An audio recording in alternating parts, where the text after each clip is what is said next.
Magi é um nome que eu imagino que todos assistindo o vídeo já tenham ouvido falar em algum momento, especialmente porque uma década atrás, quando a adaptação para anime foi lançada, fez muito sucesso.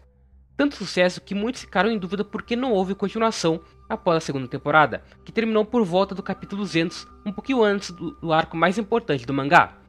Com esse sumiço do anime e uma queda nas vendas do mangá durante a reta final, o nome da obra foi se perdendo com o tempo ao ponto de hoje ser pouco lembrada entre os nomes dos principais Battle Shonens dos anos 2000. Porém, Magi não pode ser esquecido, não só por ter muitas valências, mas também por ser, como provavelmente está no título se eu não mudei de ideia, o último Battle Shonen já feito. Quando eu chego e afirmo que Magi é o último Battle Shonen, eu me refiro ao modelo clássico que fez isso se tornar um gênero. Protagonistas com ideais heróicos motivados por grandes objetivos, sistemas de poder baseados em grandes transformações e numa escala crescente, a presença forte dos laços de amizade como motor do elenco, arcos de torneio, histórias anormalmente grandes em quantidade de capítulos e expansão de mundo. Quando pensamos nesses mangás entre a década de 80 até o fim dos anos 2000, lembramos desses tropos que Magi ao lançar no finalzinho de 2009 ainda carregava. Mas depois de Magi eu simplesmente não consigo lembrar de um Battle Shonen relevante que tenha seguido essa ordem. O mais próximo é Boku no Hero, mas a estrutura da história ainda é diferente, o sistema de poder também não é bom, então isso fez eu ignorar ele. Já foi muito falado por todo mundo que os shonens atuais tendem a ir contra clichês estabelecidos anteriormente, então os protagonistas agora não são tão extrovertidos, espalhafatosos e cheios de esperança, são pessoas mais comuns com motivações às vezes até egoístas.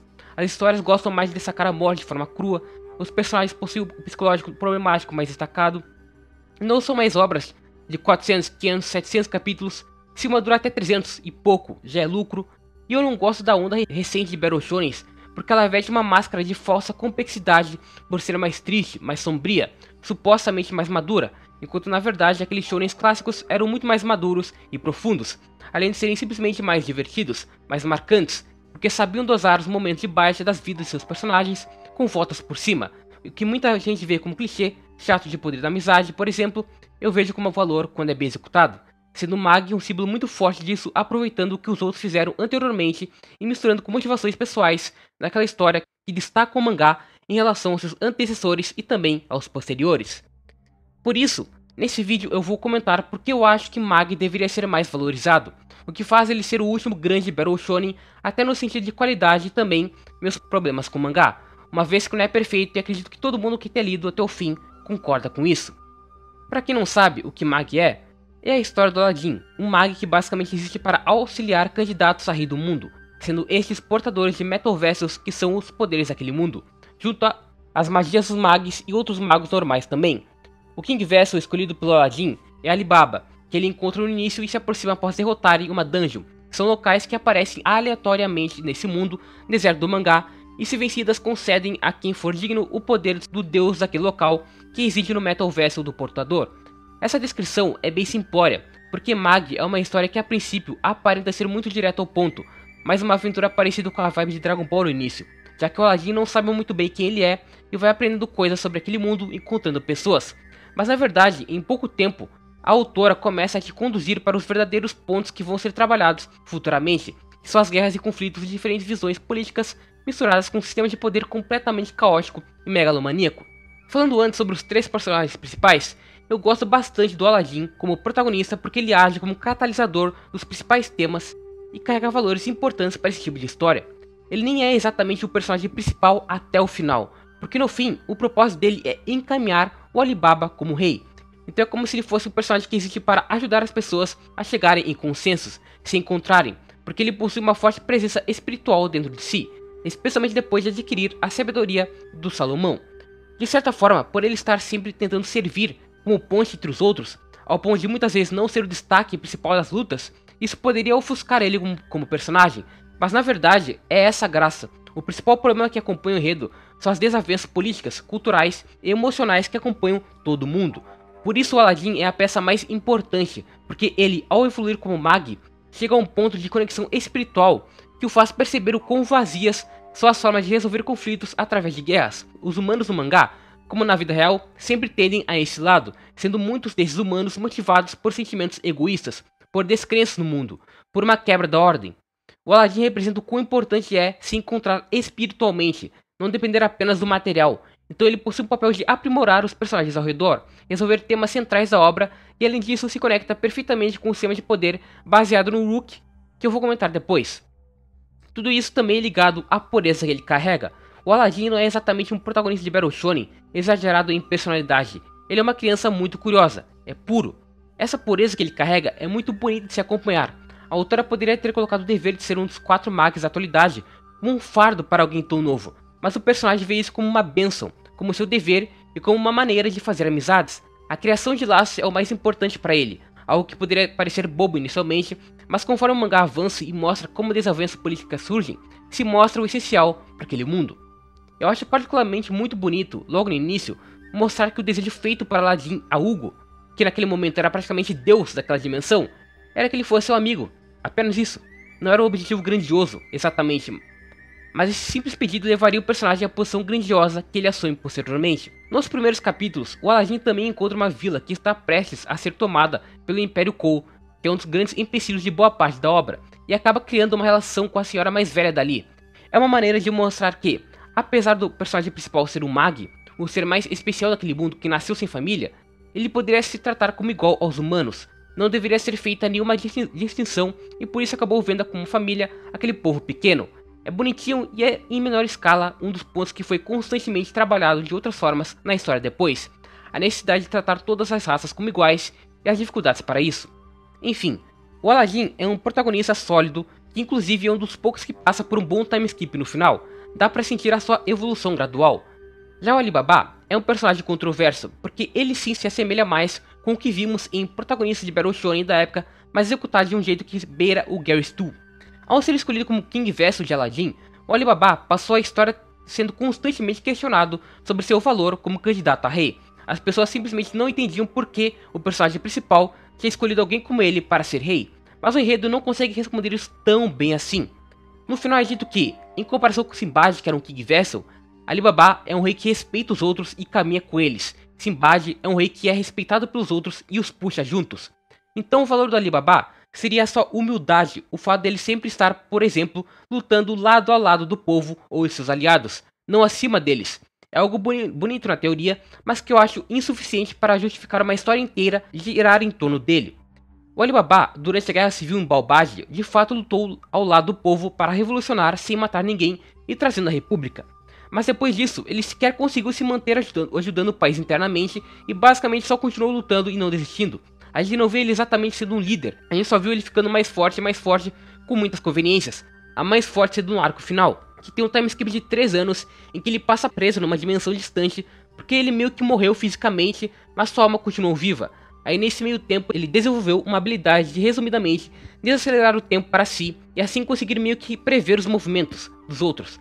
Só que isso é desenvolvido em off, uma habilidade tão roubada e importante é praticamente dada de presente para ele e tirada do cu também. Fora que muitas vezes ele era um personagem só chato, com falta de carisma mesmo, especialmente quando a obra decidiu começar a perder tempo com piadas sobre ele ser solteiro. Existe um casal de personagens que só aparecia para deixar ele depressivo por não ter namorada, aí do nada por conta dessa piada ele se apaixonou pela Morgana para resolver isso. É meio esquisito, porque eles antes eram só amigos que nem era com Aladdin, mas pro resultado de uma piada surgiu um romance do nada.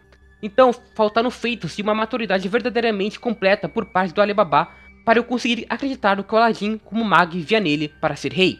O Sinbad com todos seus efeitos apresentou mais méritos para isso, por exemplo, mesmo que a autora quisesse tentar mostrar que o Alibaba era superior. A última personagem do trio principal é a Morgana, que sinceramente eu nunca consegui gostar. Não quero ser o cara chato que vai repetir o papo chato de subaproveitamento de personagens femininas em Battle Shonens, mas porra, a Morgana é realmente um exemplo disso. Ela é consideravelmente ofuscada pelos outros dois, mesmo que a história quer que você acredite que ela não é. O texto fala que ela é uma igual, mas os fatos não mostram isso. Chega até a ser engraçado. No início tem um backstory decentezinho pra ela, de escrava, que acabou criando um trauma tão forte pelos abusos do Lorde, que não conseguia expressar-se verdadeiramente, como se tivessem correntes invisíveis que impediam ela de se libertar, não só fisicamente, mas mentalmente. Acho que a autora foi um pouco apelativa logo pro início, especialmente no visual das cenas com o objetivo de resumir a personagem só a maior coitada do mundo, mas eu valorizava porque entre todos os personagens, ela é a que carregava o melhor exemplo de uma das qualidades que eu vejo na história, na valorização dos símbolos materiais. Aquelas algemas que ela tinha como escrava depois são usadas para formar seu Vessel, o Household Vessel. para ela basicamente conseguir usar os poderes do King Vessel também. Então a personagem pega algo traumático e renova o seu significado para representar a sua evolução. Era algo muito legal. Então ela era alguém dependente inicialmente, mas ao ser salva por Aladdin e Alibaba, se tornou independente e forte. De fato tem participações e lutas relevantes no início como um bom suporte, mas para por aí. Depois você simplesmente não consegue ver ela se destacando em lutas e nem mesmo na relação com os personagens. Porque como eu disse antes, o próprio romance com Alibaba é meio que jogado só para falsamente demonstrar o amadurecimento dele e a personagem meio que só aceita. Tanto que no fim ela vira uma dona de casa enquanto Alibaba vai salvar o mundo com os outros. E ainda por cima, não é o único romance mal desenvolvido com ela. Também teve com Hakuryu, quando antes de se separar do grupo se confessou para ela e foi rejeitado. Isso deveria pelo menos voltar a ser relevante no reencontro entre os personagens, mas só foi ignorado. A relação desses dois também é mais merda ainda porque o Hakuryu literalmente matou o Alibaba, nitidamente irritando a Morgana, mas aí acontece um timeskip de 3 anos e a gente simplesmente não consegue ver como foi o desenrolar da reconciliação dos dois. É mais um exemplo do timeskip pulando os momentos que são essenciais pro elenco. Mas o mais triste relacionado a Morgana é a falta de aproveitamento do seu reencontro com a família no continente negro. Isso foi sendo premeditado desde o início do mangá como algo que seria muito importante para ela, mas a gente vê muito pouco. Vemos mais ela se encontrando com Yunnan, que é quase um porteiro do lugar, do que com a raça dos Fanaris, que são de fato quem importava para a personagem. A gente vê ela indo pro continente e pulando no buraco esquisito e o resto fica mais uma vez off-screen. A personagem só volta do nada para salvar o dia numa luta que o Aladdin e o Alibaba estavam tendo. É tão triste a forma como trataram a personagem nesse contexto, que até mesmo Masrur, um Fanari secundário que deveria ter muito menos relevância do que ela, revelou mais sobre a raça do que a própria personagem, quando foi mostrado que na ida dele descobriu a verdadeira origem deles como seres de alma Torran, que eram formas de feras e não seres humanos. Foi uma revelação bem legal e que agregou mais ainda a conectividade dos dois mundos, porque simplesmente não foi feito com uma personagem supostamente tão importante para a história quanto o Aladdin e o Alibaba. Focando mais nos vilões agora, eu acho que é outro aspecto mais abaixo de Mag. O mangá já começa mal nesse sentido, com o primeiro antagonista sendo o Lorde que escravizava a Morgana. Ele é só o cara Ed que vê os outros como inferiores e não se importa com ninguém. Ele é o símbolo de um probleminha que acompanha os outros no geral, por consequência de uma decisão consciente da obra de trabalhar literalmente com o lado sombrio. A maioria dos antagonistas são pessoas que foram tomadas pela escuridão de alguma forma. Então se você não executa isso bem, fica um negócio bem caricato. Enfim, não é como se existissem tantos primeiros vilões de Battle Shonen que fossem bons também. Não é só Mag que é fraco nisso. Mas o foda é que até a principal organização vilã é fraquinha. Eu gosto bastante da ideia da Altamen ser uma organização originária de Almatoran, porque de novo conecta esses dois mundos e de um jeito que até faz sentido mesmo. O problema é que eles estão conectados especialmente pela presença da Arba, que é uma personagem completamente questionável. A Arba era uma antiga companheira do Salomão que traiu ele, e não tem nada de errado ter traidores desses grupos, mas eu acho que o momento da traição dela muito merda. Passaram anos lutando juntos e a traição aconteceu porque o Salomão decidiu matar Ilá, equivalente ao deus do mundo, simplesmente para continuar com o objetivo de igualdade e autonomia de destino para as asas, estava de acordo com o que todo mundo ali lutava. Enfim, o pior ainda é como a personagem é executada nas encarnações. Ela não consegue ser aquela personagem manipulativa que está acima de todos e te surpreende. Na verdade, é mais usada como veículo da vingança do Hakuryu do que por individualidade própria. É uma personagem tão jogada naquele mundo que a autora simplesmente não sabia como concluir ela e decidiu que ia deixar ela viva. De todos os vilões, a que menos fazia sentido continuar viva, continuou. Fora ela, a Ao também não tem nenhum membro que realmente tenha se destacado, mesmo que tenha permeado a história por tanto tempo. Ao mesmo tempo que eu acho isso ruim pra iconicidade de Mag, eu entendo que é muito pelo fato das lutas girarem em torno de conflitos entre pessoas que não são originariamente maldosas, e esse é o ponto principal. Tanto que o outro membro destacável do grupo é o Judar, que nem é exatamente um membro. O Judar é mais um dos Mags do presente e cresceu sendo manipulado pela organização após matarem seus pais. Então ele é naturalmente tratado como alguém revoltado e com tendência a guerras. Eu nem sei como descrever o que eu penso do Judar, porque pela maior parte do tempo ele é simplesmente o cara revoltado com a aparência sombria que quer se opor ao Aladdin, à luz do mangá. É um oposto bem direto e que não é tão desenvolvido. A gente tem confrontos físicos e mágicos entre os dois, mas não filosóficos como o mangá faz com outros personagens conforme a história passa. Eu acharia muito melhor pro personagem do Judar se no final que ele muda e vira alguém mais tranquilo, isso tivesse sido o resultado de diálogos com Aladdin, alguém igual a ele, que fosse uma mudança gradual. Mas adivinhe, isso acontece mais uma vez off-screen, no período de 3 anos que ele ficou isolado junto com Alibaba, simplesmente volta aliado deles e foda-se. Percebam que existe um padrão em Mag de não conseguir mostrar o mais importante, o caminho para chegar na conclusão, e o Judar tem um personagem bem próximo dele na reta final que também sofre disso, o Hakuryu.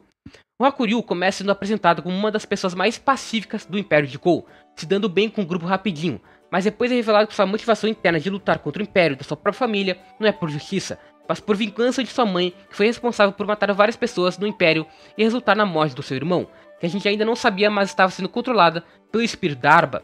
Eu acho que esse caminho, até ser dominado pela vingança, é relativamente bem feito, porque é um dos maiores exemplos na história dos personagens que são dominados por sentimentos negativos e acabam indo contra a ordem, contra o destino, contra o Uruk branco e só possados pelo Uruk negro. Dá pra ver a progressão dele nesse sentido. O problema com o Hakuryu é simplesmente a merda do time skip no final mesmo. Porque o filho da puta mata o Alibaba, iria matar mais gente ainda se o Sinbad e os outros não tivessem conseguido tranquilizar todo mundo envolvido na guerra, com o Império Kou iria executar os seus primos se não tivesse descoberto pelo Koen que nenhum deles tinha envolvimento com os planos da mãe, e era só maluquice do Hakuryu que nunca tentou entender nenhum deles e só assumiu tudo. E aí, ao invés da história nos mostrar como o personagem vai se recuperar depois de ter sido jogado na escuridão e descobrir que várias percepções suas eram erradas, o time skip acontece e ele já volta amiguinho de todo mundo. É até cômico, a gente não vê como ele levou o Império Kou ao caos durante a aliança do Sinbad, e não vemos como foi a reconciliação com Aladdin e a Morgiana. Os três passaram um tempo juntos como se nada tivesse acontecido, e os pecados cometidos pelo personagem não voltaram a ser assunto relevante em nenhum momento depois. Só deixa passar. Seria tão importante para os temas de Mag vermos de perto as etapas de purificação do Hakuryu, porque um dos principais objetivos do Aladdin era descobrir como transformar o Hulk negro em Hulk branco novamente. Efetivamente, ele descobre também em off-screen, como sempre, mas analogamente faltou vermos de perto alguém passando por essa purificação, por essa renovação espiritual, que no início era um tema essencial e meio que foi deixado de ser desenvolvido também. No fim, acho que o momento mais legal do personagem do Hakuryu foi no confronto com a Madaura, líder de uns piratas que eles enfrentaram no caminho para o reino Akitia e tinha como poder manipular as pessoas e acreditarem que ela era sua mãe, para fazer com que fossem obedientes e leais a ela. É um poder criativo, porque não é só manipulação, é a manipulação usando a figura da mãe, uma figura essencial para o ser e que, como vimos nos personagens afetados por isso, significa conforto espiritual. Estava de acordo com os temas do mangá e era condizente com o conflito do Hakuryu. Acontece o efeito contrário com ele. Ao invés de se sentir confortável, ele sente ódio pela personagem, já que tinha ódio por sua mãe. Foi um jeito bem criativo de revelar esse aspecto do personagem e para servir como gatilho da mudança dele. O último vilão que eu quero mencionar é o Cassim, porque esse de todos é o mais consistente. O Cassim é amigo de infância do Alibaba. Se conheceram quando ainda eram pobres e moravam no equivalente às favelas daquele mundo, até se separarem e depois o Alibaba descobrir que tinha linhagem real. O Cassim cresce com um ódio interno por presenciar o que a nobreza faziam com os nobres, então isso leva a ele ter um espírito revolucionário que o cega para ver soluções mais pacíficas. É um personagem que possui um caminho coerente. Esses sentimentos negativos o levam a ter um Dark Metal Vessel e a ser possuído por um demônio em troca de sua vida para conseguir seus objetivos. Isso é legal, especialmente por dar ao Alibaba um conflito maior do que os anteriores na história até então. Ele queria salvar a Babad da nobreza cruel e instaurar uma república justa, mas para isso teria que lutar contra seu amigo de infância, que tinha uma visão parecida mas distorcida pelo ódio, querendo literalmente matar os nobres e consequentemente gerar mais ódio para o local. Ambos saíram dos mesmos princípios, mas chegaram em conclusões diferentes. Por isso a morte do Cassim é tão impactante. Ele morre percebendo que estava traindo seu melhor amigo e Alibaba matando seu melhor amigo. Foi o melhor conflito do Alibaba no mangá inteiro, priorizar o bem do povo acima de tudo. Eu reclamei bastante dos personagens de Mag até agora, fora Aladdin, mas não é como se faltasse mais qualidade no mangá nesse aspecto. Existem outros dois que eu acho especialmente bem desenvolvidos e interessantes para a obra, Sinbad e Mohamed. Sinbad é aquele típico personagem que desde a aparição tem o propósito de roubar a atenção de quem tá lendo. É o cara sagaz, carismático, que tem objetivos virtuosos e principalmente é o símbolo do mais forte em Mag, tendo 7 jeans. É o personagem que mais tem acesso a poderes diferentes, ao ponto da gente sequer ter conseguido presenciar todos direito no mangá original. Eu gosto do Sinbad porque começa como um personagem que realmente parece só um cara que quer unir o mundo para todos ficarem felizes. Mas já no início, a autora faz questão de destacar que ele não se importa com os meios para isso. Ele realmente vê a relação construída com Aladdin e Alibaba como uma amizade, mas ao mesmo tempo só mantém por ser útil ao seu propósito. Em alguns momentos é falado por outros que Sinbad nem queria ter esse papel de rei, mas simplesmente assumiu por ser seu destino. Mas essa dubiedade vai além do fato de ver amizades com um viés utilitarista.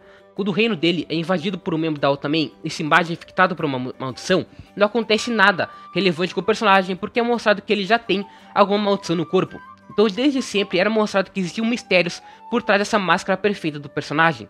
Acho que a decisão feita pelo Sinbad, que mais evidencia o quanto ele se importa apenas com o objetivo final, nem que precise tomar atitudes moralmente questionáveis no caminho, é quando ele se aproveita da Kyogoko, princesa do Império Kou, que se apaixona por ele. para controlar sua mente quando necessário para espionar outros locais além do seu reino.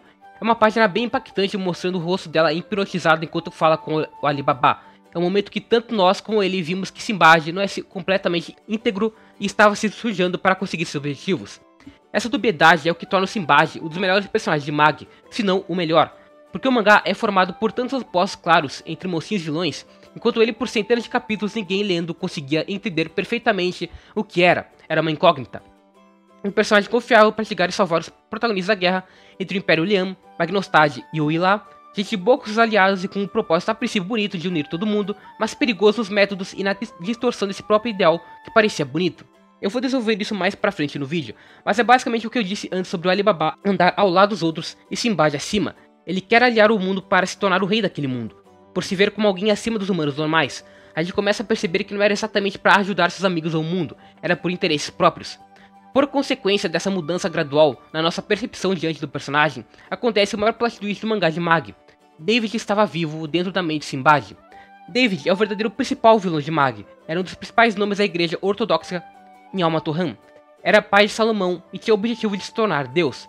Eu elogiei bastante Sinbad, mas eu acho que aqui a Shinobu Otaka tomou uma decisão muito perigosa que não agregou para a história.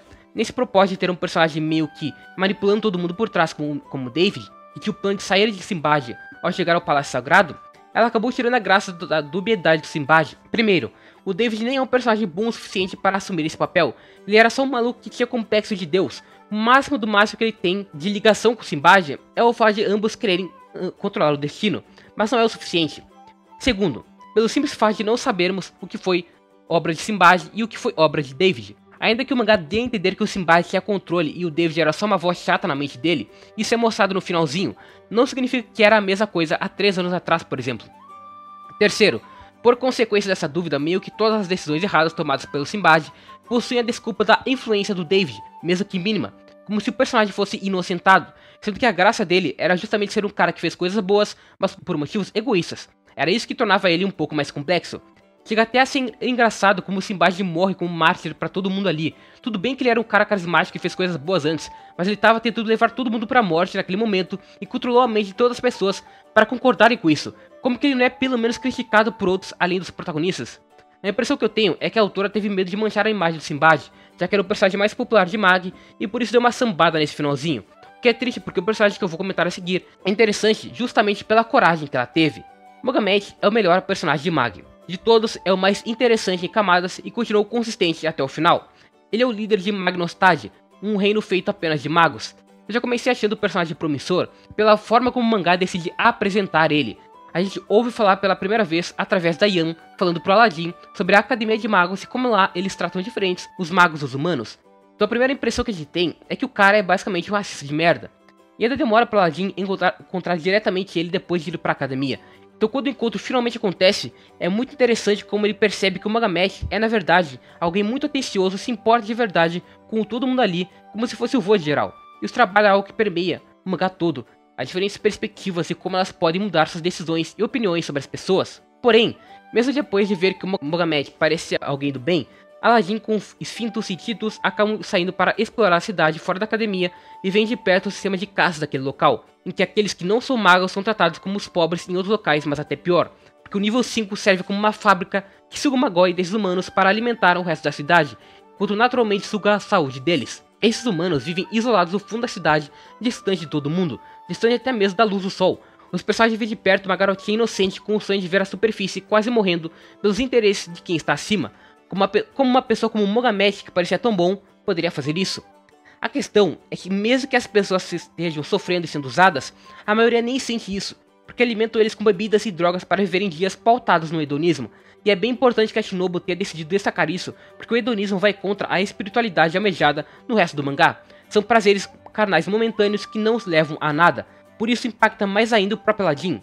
Mohamed é alguém que viveu um período em que os magos eram tratados apenas como ferramentas para os humanos da nobreza. Eles davam suas vidas para salvar os outros com seu grande conhecimento, até receber um status em troca mais temporário, porque a ganância e a desconfiança dos humanos fez com que o medo deles se tornasse maior do que a gratidão. O Mohamed viu de perto sua esposa e filhas morrerem para salvarem humanos.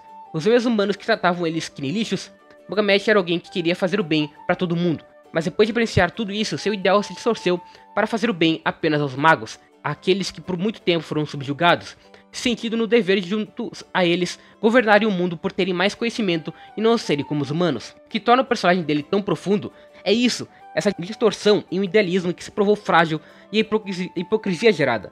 Ele se tornou o que odiava nos humanos, alguém que se sentia superior e por isso não tratava como igual aqueles abaixo. Começou a ver os humanos como animais irracionais, mas ainda assim ele não é exatamente um vilão, porque é um personagem que acredita estar fazendo o melhor depois de sofrer tanto e realmente ama os magos. Tanto que ele salva a garotinha com 7 anos porque o Cheetos tinha se apegado a ele, além de também salvar Cheetos da sua ligação com Scheherazade, dando um pouco mais de liberdade para o personagem naquele momento, que pela primeira vez tinha visto alguém valorizar sua vida. É muito impactante o momento em que, no ápice da guerra contra o Império Lin, para conseguir mais energia para continuar lutando, ele decide usar o Uruk negro de prisioneiros que mantiveram no quinto andar para alcançar a forma do Jin negro. Mogamed estava disposto a cair na depravação, na escuridão, para salvar o país que amava.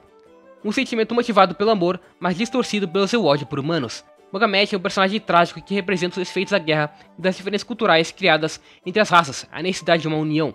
Eu nunca consegui odiar o Mogamed porque nitidamente existiam motivos puros no seu coração. O problema é que ele acabou pecando no caminho pelo que sofreu antes. Ainda assim, graças ao poder de Aladdin, nos últimos momentos da sua vida, no mundo material, ele pôde entender novamente que ninguém era superior, nem mesmo os magos. E essa cena é uma das melhores, se não a melhor, de Mag.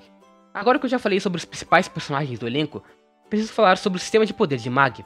Todo ele é baseado no Uruk, a casa de todas as almas, representando o início e o fim da vida de todo mundo. Do Uruk foi originado o Magoi, que é a energia utilizada nas magias e também em outros métodos de combate, como a manipulação de Magoi. Além dele, do Uruk branco foi originado o Uruk preto, criado quando alguém tenta desafiar a orientação do Uruk alimentado por sentimentos negativos.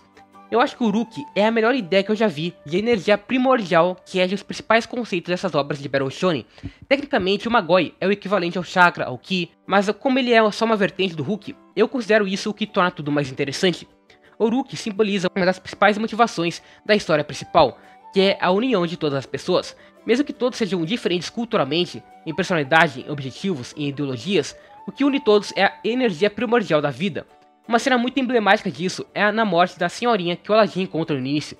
Todos na sala choram ao mesmo tempo pela morte de alguém querido, e essa mesma emoção é gerada pela mesma fonte, Uruk, uma representação de como seres humanos são unidos por ele. Através do Uruk, a autora também valoriza o pós-vida, porque muitas vezes personagens vivos se motivam a continuar graças ao contato espiritual com aqueles que se foram e continuam os observando. Na forma de Uruk, também gosto da ideia de Uruk branco e Uruk preto, porque elas vão além de um simples bem e mal. Pureza e corrompimento, ambos representam a discussão sobre destino trabalhado no enredo. Normalmente as pessoas possuem um certo desapreço por obras que tenham destino envolvido, especialmente dos personagens principais, mas Mag acha uma solução muito criativa para tornar isso legal. O destino em Mag é mais como o flow natural da vida do que necessariamente uma vida inteira predestinada. O destino representa o fluxo natural do Uruk, a fonte de todos, o ciclo que começa com o nascimento e termina com a morte.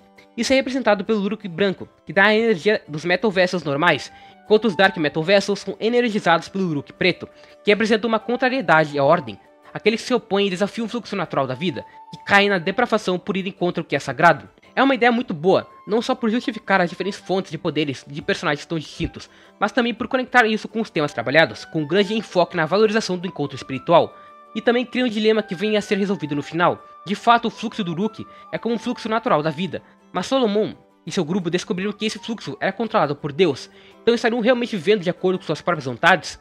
Esse questionamento é o que divide vários personagens, daqueles que buscam ressignificar esse destino e daqueles que ao descobrirem isso, decidem ir contra Deus ou até mesmo se tornar aquele que controla o destino, como Sinbad. Aladdin define o destino como uma combinação de esperança de todo mundo, o poder de imaginar como será o amanhã e como ele pode ser diferente para cada um.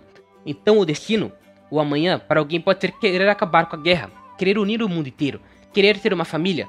Essas diferentes visões formam um poder que junto avança o mundo para o futuro. Cada um possui uma visão diferente do destino. Então mesmo que estivesse sendo controlado por um ser maior, seria apenas o fluxo através do Uruk. Cada um teria um destino diferente de acordo com quem é. Sinbad não aceita isso simplesmente por motivos egoístas mesmo. Ele não se vê como alguém normal e por isso quer ter o poder de controlar o mundo. Sinbad quer sacrificar todos para conseguir controlar a vida de todos. Aladdin quer acabar com as diferenças nas cores dos Uruks, mas isso daria o controle deles para outro deus. Barreiras verticais e horizontais, ambas devem ser destruídas. Os humanos não deviam buscar controlar seus próprios destinos e sim tornar os destinos independentes do controle, fortificando o teto. Isso literalmente e metaforicamente no caso, já que o último arco chega em níveis cósmicos. Gosto bastante do caminho que o mangá segue em relação a esse grande dilema sobre o destino, especialmente por parte de como Aladdin consegue encarar tudo isso com a ajuda de Salomão. Ele é filho de Salomão e ganhou o poder da sabedoria pelo qual era conhecido. Com o time skip, o protagonista chega em níveis de força realmente insuperáveis, mas por um bom tempo o principal poder dele era simplesmente esse, o poder da sabedoria, que permitia entrar em contato com o Uruk de cada um para se entender. O seu poder não era destrutivo, espalhafatoso, era um poder para entender os outros através daquilo que todos têm igual.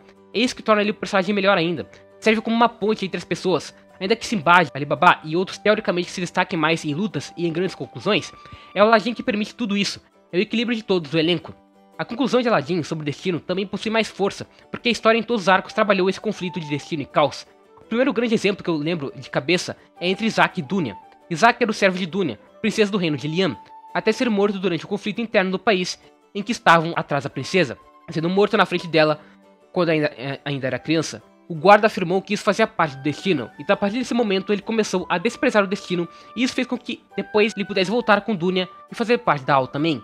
São dois personagens secundários, mas até mesmo eles foram afetados pelo destino de alguma forma e tentaram ir contra ele, não resistiram. Cassim também passa por isso. Ele era alguém que nasceu pobre, cresceu vendo os pobres sofrerem uma limpeza social, sendo ignorados pela nobreza, viu seu amigo se revelar alguém dessa nobreza e depois defender que não morressem. Tudo isso fez com que ele renegasse o destino. Eu gosto bastante de como isso é usado no Mugamesh, como eu disse antes também, porque acaba se manifestando visualmente. Por consequência do seu uso de Uruk negro, acabou gerando o Medium, um corpo cristalizado inteiro de Uruk negro que tinha como objetivo trazer Ilah de volta para destruir aquele mundo, que nem havia destruído Almatoran. A personificação do caos, daqueles que foram contra o destino, era justamente dar vida a um deus corrompido. Outro detalhe legal que envolve o sistema de poder é como ele se manifesta materialmente, já que os Metal Vessels, para os deuses concederem poderes, normalmente são objetos que emitam alguma importância para os personagens, como eu disse com a Morgana e as correntes, Alibaba com sua espada.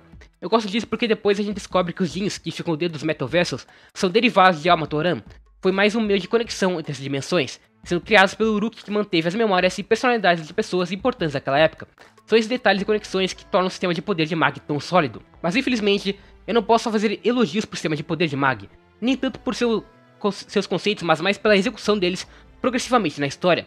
Isso porque o mangá teve um grande problema de escalonamento de poder, que tá longe de ser incomum em Battle Shonen desse tipo. Naruto começou com ninjas que no máximo faziam algumas invocações gigantes temporárias e chegou em guerras de Megazords dos espíritos das bijus contra deuses surgidos. Dragon Ball a cada arco aumenta a escala, com Mag não seria diferente. O grande problema é que isso acontece anormalmente rápido. Até o arco de Balbage, mais ou menos, você conseguia acompanhar a progressão dos poderes. O Aladdin ganhando a sabedoria de Salomão, Alibaba aprendendo a usar seu Metal Vessel do jeito certo, ele aprendia normalmente rápido, mas enfim.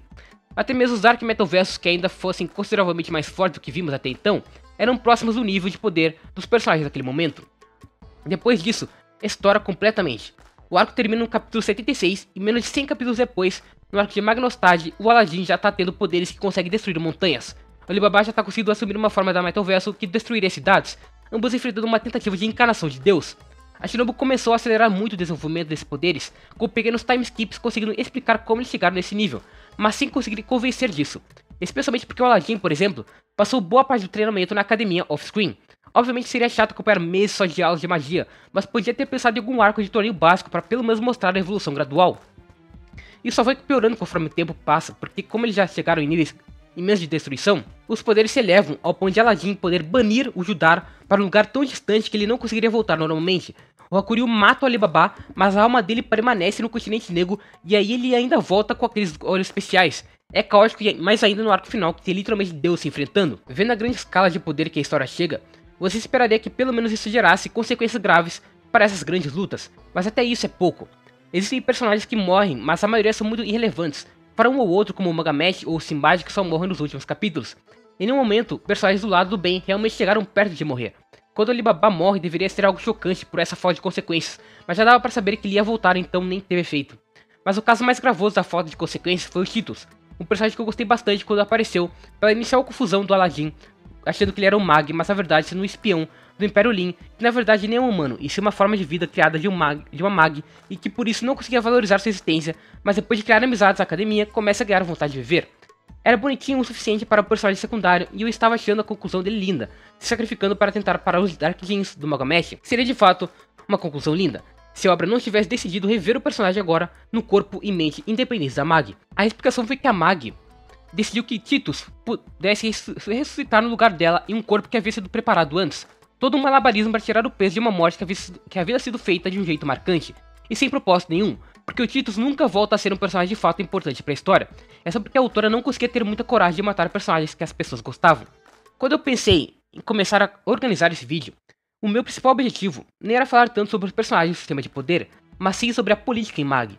Normalmente as pessoas associam como grande exemplo de obra política em Battle Shonens One Piece, mas eu sequer consigo chamar One Piece de obra política, porque é uma política tão superficial e básica comparada com outras histórias, que nem dá pra tirar tanta coisa dele que não sejam conceitos vagos. Se um Battle Shonen pode ser reconhecido como obra política, esse Battle Shonen é Mag, pois como eu disse lá no início, antes do que parecia ser um mangá simples de aventura, virou um mangá de constantes brigas políticas. Por tudo que foi feito em cada arco, fica evidente que o grande objetivo da autora com essa obra, politicamente, era mostrar meios pacíficos de solucionar as controvérsias, uma política pacifista. Isso é uma tendência muito forte em histórias japonesas feitas no pós-guerra, pois de todos os países que cometeram crimes de guerra horríveis, acho que o Japão foi o que mais se importou em pagar por esses pecados e remodelar o pensamento das pessoas em torno disso. Ao invés de romantizar a guerra, o país sempre foi pro lado de mostrar o quão cruel ela é e deve ser evitada. Porém, a maioria dos animes e mangás ia para esse lado de mostrar as consequências da Segunda Guerra, ou qualquer guerra que fosse análogo a isso, sempre partindo pro lado de mostrar a merda. Já Mag faz isso de outra maneira, ele mostra como pessoas boas com objetivos virtuosos podem se perder, achando que tudo pode ser solucionado com violência. Todos os arcos, até mesmo os menores, mostram os personagens principais buscando maneiras de não criarem um ciclo de ódio.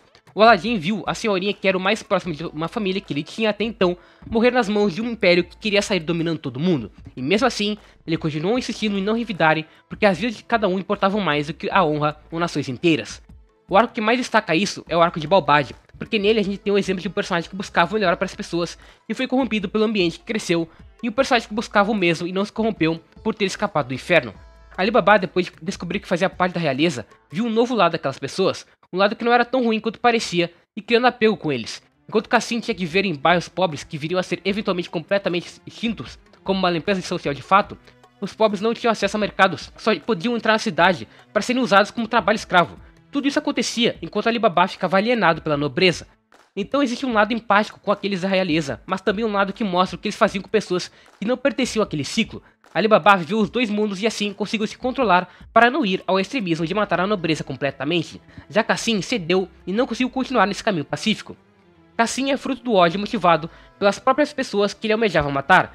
Esse ódio chegou até mesmo a fazer com que, ao invés de querer igualdade para todos, ele queria manter a monarquia, mas com os pobres no lugar dos atuais pertencentes. Então é semelhante com o que o Magamesh estava tentando fazer, por exemplo. Passou a vida sofrendo justamente nas mãos de humanos e por isso acabou invertendo de papéis com ele sem perceber. Cassim representa, resumidamente, a fragilidade e idealismo revolucionário.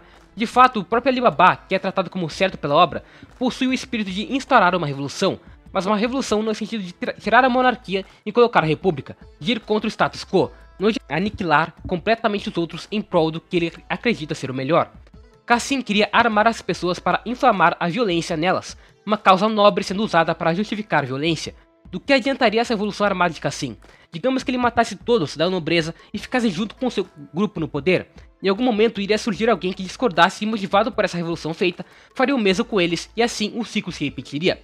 Por isso, a revolução pacifista de Alibaba é o verdadeiro ideal revolucionário, revolucionando internamente. Nesse aspecto eu preciso dar mérito para o personagem. Mag vai muito bem em demonstrar as diferenças de Balbad durante a monarquia e durante a possível nova república. Para mostrar o quão bem isso é feito, eu posso comparar com One Piece, por exemplo. One Piece é tratado como uma grande obra política, mas parando para analisar o que ele faz, é tratado sobre conceitos muito amplos. Luffy salvou Dressrosa porque achou injusto que Doflamingo agisse como um ditador e substituísse uma monarquia que a princípio era boa. Salvou Alabasta da ditadura do Crocodile porque era uma opressão de liberdades. Mas o que acontece depois? Alabasta volta ao status quo de monarquia, Dressrosa também. O mangá em nenhum momento se preocupa em verdadeiramente detalhar como foram as etapas após essas revoluções para o país voltar ao normal, porque o que importa é o conceito de libertar e não a política por trás disso. Por esse motivo que Mag é, politicamente, o melhor Battle Shonen dentre os mais populares, porque ele efetivamente demonstra esses conceitos amplos problemáticos como desigualdade social que leva a limpezas sociais ou segregações como o sistema de caça de Magnostade. demonstra os problemas principiológicos dentro deles, através de personagens como Aladdin e Alibaba, e mostra como os países continuam após isso. Obviamente ainda com problemas, porque mudanças tão grandes não são fáceis. Inclusive o Balbad chega a ser dominado por Kou e transformado num país que teoricamente está melhor do que antes, mas ainda limita, por exemplo, o que as pessoas podem vestir. E faz tudo isso sem banalizar cada ideologia. Alibaba buscava uma república para o Balbad, porque aquele país não estava dentro de uma boa monarquia, então deveriam tentar um novo modelo. Diferente de Sindria, o país de Sinbad, que apesar de todos os questionamentos em torno da moralidade do personagem depois, vivia numa situação consideravelmente melhor. Todos amavam Sinbad como rei, mesmo que ele deteste todo o poder. Valorizo quando algum autor consegue mostrar os lados bons e ruins dessas ideologias, porque é muito raro, especialmente nos tempos atuais. De cabeça me lembra também de Locke, que faz isso com Reinhard e Young. Mag ainda vai além de simplesmente ficar se prendendo a discutir diferentes sistemas. A autora, a partir de um determinado momento da história, começa a refletir muito sobre diferentes ideias de utopia. A união de todas as pessoas, simplesmente por tratar todas de um jeito igual, que era a ideia de Salomão e que é passada para Aladdin. A união mantendo diferenças culturais, mas excluindo a ideia de nações independentes, que chega a ser executada por Sinbad na sua aliança após time skip. E a união que Coen quer. A união baseando-se na exclusão completa de diferenças culturais, emocionais e ideológicas, unindo o mundo a partir da ideia de que todos fazem parte de uma cultura universal. É muito bom como Mag trabalha especialmente a união na visão de Coen e do Império Kou no geral. Eles veem como uma causa principal de ódio e guerras diferentes pontos de vista, então para melhorar tudo bastaria excluir essas diferenças. Essa ideia é prontamente contrariada por vários personagens porque, nitidamente, pessoas possuem o direito de terem suas próprias características, seus próprios pensamentos, não só pessoas, mas raças como um todo. Em Mag existem várias raças que deveriam se adequar a uma única cultura, e quem escolheria essa cultura ainda por cima? O Imperador Total? Coen? Se alguém quer a união de todos, ela sequer pode se colocar acima deles. Por conta dessa ideia que a visão de Sinbad também é falha, ainda que ele tenha conseguido estabelecer uma aliança que consideravelmente avançou o progresso do mundo e manteve uma paz, era uma paz temporária como foi visto no arco final. Como os países tinham liberdade de escolher ou não fazer parte da aliança, em algum momento surgiria um que se negaria, sofreria as consequências econômicas e poderia vir a se revoltar. Também seria uma união instável. Mag possui várias guerras, vários conflitos ao longo dos quase 400 capítulos, todos sendo motivados por política. Não é simplesmente vingança, dominar o mundo, motivos muito amplos assim. Cada um possui uma ideia para melhorar o mundo e por isso existem as divergências. Por isso as lutas, ainda que eu não ache tão ricas em coreografia e visuais, são interessantes. E tudo isso fica melhor pelo fato de que a autora soube conectar bem de pouco em pouco o world building de Mag. Antes do último arco era legitimamente bom nos mínimos detalhes. Por exemplo, o grupo principal com Hakuryu enfrentou Isaac e a Dunyan da Altamen na dungeon. Ambos faziam parte do reino Mustacin, o reino prévio ao Magnostad, onde os magos eram perseguidos. O reino de Magnostad entrou em guerra com o reino de Lin, unido ao reino Kou, pelo perigo que apresentava com as ideias de Mogamed. O reino de Lin enviou o Titus, que mesmo fazendo parte desse reino acabou lutando ao lado de Magnostad. Coen é apresentado como alguém que quer unir o mundo em uma só unidade, com ele como rei. A gente inicialmente tende a ver uma vilania nisso por influência do Hakuryu, que imaginava que ele estivesse tramando algo com sua mãe, mas depois descobrimos que na verdade ele só acreditava naquilo como o melhor para seu povo mesmo. Isso mostra que tudo ocorrido nesse mangá são cadeias de acontecimentos, decisões políticas mesmo que pequenas afetam o macrocosmo. Reitero, o world building de Mag é especialmente bom, e o arco que mais demonstra isso é o flashback de Alma Toran. Já é muito interessante a maneira como ele é inserido, porque é meio que um flashback literal. Os personagens, graças à visão de Aladdin, estão conseguindo ver o que aconteceu no outro mundo que deu origem a esse. O objetivo era que os presentes assistissem para evitar os erros cometidos pelos humanos do passado. É o papel que a história tem posto em prática. Um dos momentos mais interessantes e importantes desse flashback é o início da relação de Salomão e Sheba. A Sheba cresceu na igreja ortodoxa que ensinava todos a odiar as outras espécies inteligentes daquele mundo.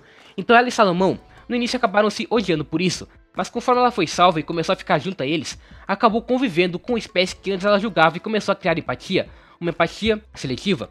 Seletiva porque ela se apegou a um único membro da espécie, não a espécie toda. Então isso fazia com que ela não conseguisse enxergar os seus verdadeiros erros passados e evoluir. Esse é um problema que assola qualquer sociedade.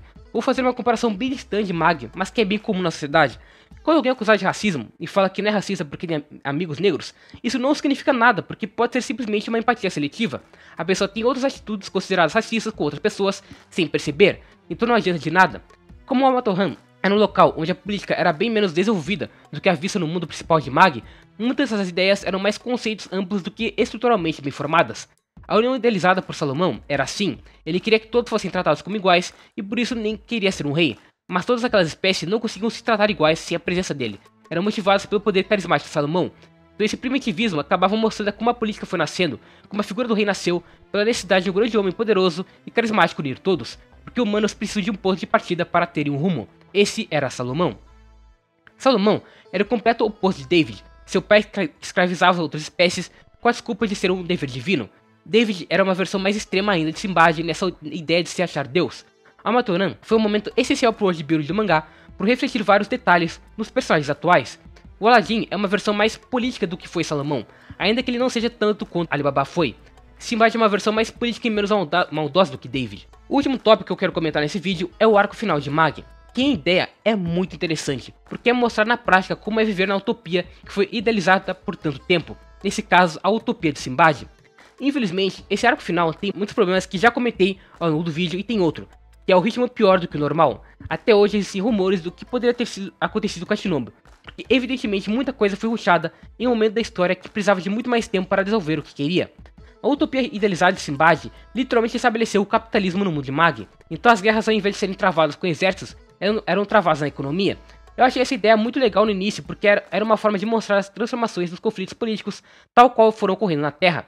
Desde o começo é mostrado que Simbad fez coisas boas como abolir a escravidão, mas também aboliu o recrutamento de soldados e usou todos os recursos dos exércitos nacionais para avanço na magia e para conseguir desenvolver sua economia mundial, unificando as moedas. Faz sentido abolir os exércitos, já que não iriam mais acontecer guerras a princípio. Mas o que acontece com as pessoas que nasceram e cresceram aprendendo apenas como serem soldados?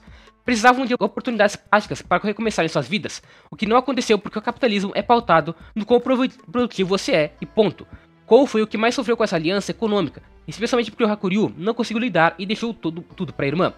A gente deveria ter visto isso acontecendo, mas a merda do time skip aconteceu. Enfim, então os primeiros capítulos mostram Alibaba ajudando a Kyogoku a criar novos meios de sustento no Império, como os círculos móveis de magia, uma ideia de transporte criada para lucrar e também dar mais liberdade para o fluxo do comércio.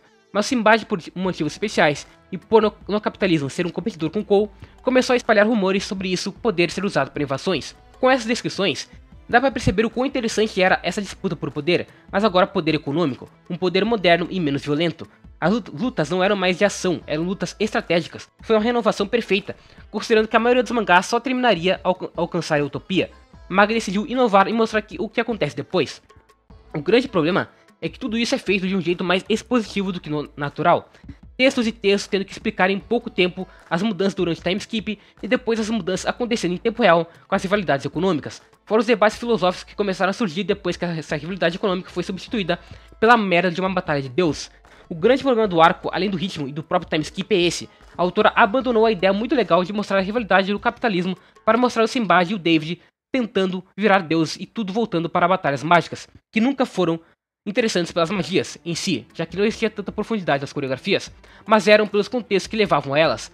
Agora os contextos eram insuficientes. Você tem os 15 e 20 capítulos do Aladdin, Alibaba, Judar, passando pelas 7 dungeons de cada um dos jeans do Simbad, e em cada uma mostrando um aspecto diferente de seus pensamentos ao longo das idades. Uma ideia relativamente boa, mas que só começa a andar em círculos. A gente sabe que o Simbad quer controlar o destino por sua ambição de ser Deus. Passou o mangá inteiro vendo como ele idealizava o mundo e as interações entre pessoas, e a construção dessa motivação. Os debates já foram feitos naturalmente ao longo dos arcos. No arco final eles se tornam literais e já desgastantes por repetirem o que foi feito antes, e que foi feito de jeito mais criativo. A impressão que eu tive lendo essa reta final de Mag é que a autora, além de desistir de uma boa ideia, queria dar um grande final feliz para todo mundo. Tanto que ninguém relevante morre além do Simbad e tudo volta ao normal depois, com todos vivendo felizes para sempre sem pobreza no mundo. É até irônico, como eu elogiei o início do arco por mostrar o que acontece após a utopia, mas o mangá termina sem mostrar o que acontece após esse grande conflito de verdade. Ele passa rapidamente mostrando que tá todo mundo se ajudando e valeu. Pra que gastar dezenas de capítulos numa guerra cósmica chata, ao invés de simplesmente ter ficado naquelas brigas capitalistas, guerra do Simbad na base da política, convencendo todo mundo a ser da aliança, sei lá.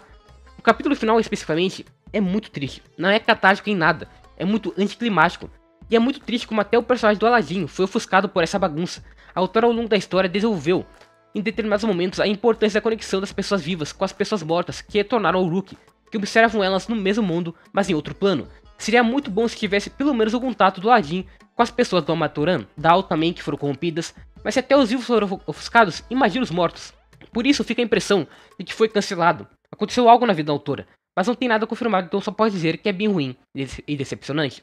Sobre os rumores, a princípio o mais aceito na comunidade é que Mag não foi exatamente cancelado, mas sim apressado para terminar devido à pressão do novo editor-chefe da época, que queria dar espaço para novas obras e encerrar as principais mais longas. Tanto que o anúncio do arco final foi feito em outubro de 2015. Em agosto de 2016, a Shinobu disse que ainda estava na metade, mas em setembro de 2017 anunciou do nada que só faltavam 4 capítulos para terminar. Inclusive, quando falou sobre estar na metade da história, falou que seria triste desenhar a morte de personagens importantes e conhecidos, sendo que ninguém além do Sinbad de relevante morreu, então ela voltou atrás.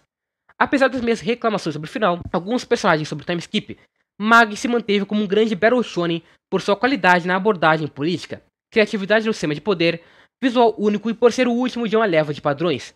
É uma obra que merece ter mais reconhecimento e ser mais lembrada, especialmente em meio a tanta escassez de qualidade da Shonen Jump e de outras revistas.